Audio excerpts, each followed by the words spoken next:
and moon. Sunrise 5:51 a.m. Sunset 6:31 p.m. Moonrise 1:13 a.m. on 29th August. Moonset 2:37 p.m. Tithi Lunar Day Krishna Dashmi, the 10th day of the Krishna Paksh, waning moon, begins at 1:19 a.m. on 29th August 2024.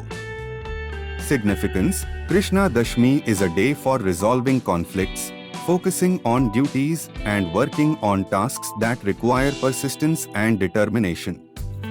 Nakshatra, lunar mansion, Ardra Nakshatra until 3:53 p.m.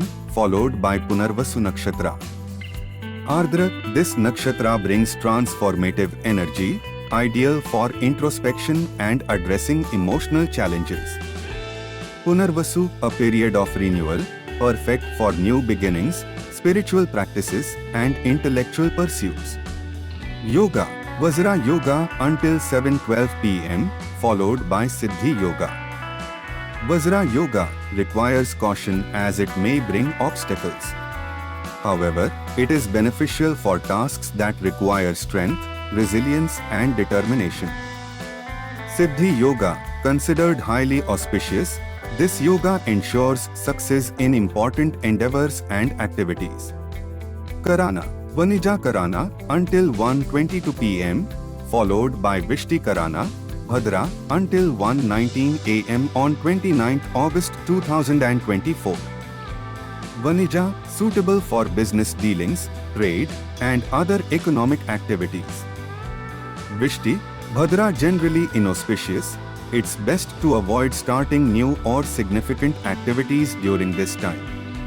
Paksh, Krishna Paksh, the dark fortnight of the lunar month, associated with introspection, spiritual practices, and reducing excess. Samvatsara, Shaka Samvat 1946, Krodhi. Vikram Samvat 2081, Pingala. Gujarati Samvat 2080, Rakshasa. Auspicious timings: Shubh Muhurt, Amrit Kalam 6:59 a.m. to 8:36 a.m., a highly favorable period for initiating significant activities, ceremonies and projects. Sarvarth Siddhi Yoga, from Sunri se until 7:45 p.m., ideal for achieving success in various endeavors, including business and spiritual practices.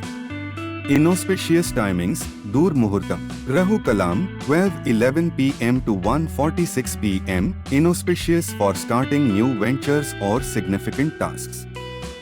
Yamaganda 7:26 a.m. to 9:01 a.m., best to avoid major activities during this period.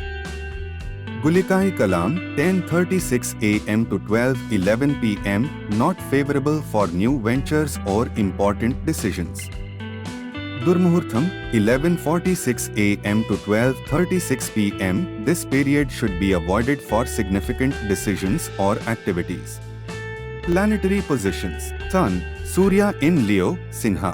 Moon, Chandra in Gemini, Mithuna, transitioning from Ardra to Punarvasu nakshatras. Mars, Mangal in Taurus, Vrishbha. Mercury, Buddha in Leo, Sinha. Jupiter, Guru in Taurus, Vrishbha.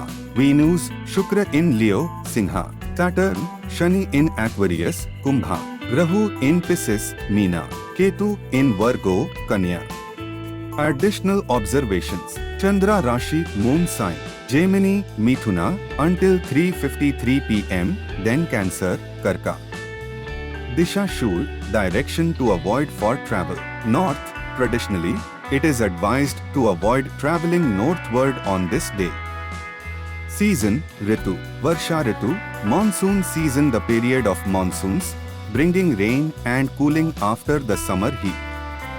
Significance of the day: Wednesday, Budhvara ruled by Mercury, Buddha.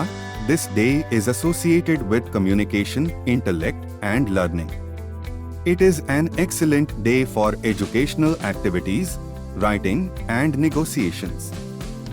Ardra Nakshatra, focus on emotional transformation and addressing deep-seated issues.